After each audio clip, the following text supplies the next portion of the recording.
আপনি মোবাইল নিয়ে কাজ করছেন, আপনি মোবাইলটা হাতে নিয়ে সারাদিন এর ওর পোস্টে কমেন্ট করছেন, তাই তো? কিন্তু আপনি বিরক্ত হয়ে যাচ্ছেন, আপনার মোবাইলে কাজ স্পিড হচ্ছে না, আপনার মোবাইল কিন্তু হ্যাং হয়ে যাচ্ছে। এই সমস্যাটা কিন্তু অনেকের ক্ষেত্রেই হয়ে থাকে, এমনকি আমার ক্ষেত্রেও এই সমস্যাটা কিন্তু হয়ে যায়। যার জন্য কিন্তু সমাধান আছে। আমরা বিশেষ করে যারা কন্টেন্ট ক্রিয়েটর, আমরা যারা কন্টেন্ট ক্রিয়েট করি তারা কিন্তু এর ওর পোস্টে গিয়ে লাইক কমেন্ট করি, এর ওর ভিডিও দেখি, যার ফলে এক জায়গাতে গিয়ে সেই সব আবর্জনাগুলো জমে থাকে।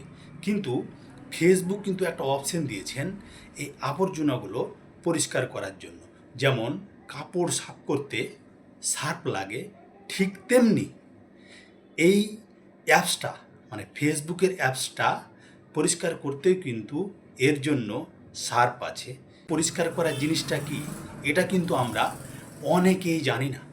তো আজকের ভিডিওটা খুব ইম্পর্টেন্ট হতে চলেছে, খুব গুরুত্বপূর্ণ ভিডিও, তাই মোটেও স্ক্রল করা যাবে না, ভিডিওটা সম্পূর্ণ দেখতে হবে। আর হ্যাঁ, যারা এখনও পর্যন্ত আমাকে ফলো করেননি তারা এই রকম নিত্য নতুন শিক্ষণীয় ফেসবুক টিপসের ভিডিও পেতে আমার সাথে যুক্ত হয়ে যাবেন। তো আমরা কথা বাড়াবো না, আমরা চলে যাব সরাসরি মোবাইল স্ক্রিন রেকর্ডিংয়ে। তো ভিডিওটি শুরু করা যাক। তার জন্য আমরা সর্বপ্রথমে ফেসবুক অফিসিয়াল অ্যাপ ওপেন করে নেব। ওপেন করে নেওয়ার পর এই যে নিচনে দেখছেন থ্রি ডট, এখানে একটা আমরা ক্লিক করে দেব। ক্লিক করে দেওয়ার পরে এই যে উপরে দেখছেন সেটিংস, এই সেটিংসে আমরা একটা ক্লিক করব। ক্লিক করে দেওয়ার পরে একটু আমরা স্ক্রল করব। স্ক্রল করা হয়ে গেল। এইবার এই যে এইখানে দেখছেন ব্রাউজার, এই ব্রাউজারে একটা আমরা ক্লিক করে দেব।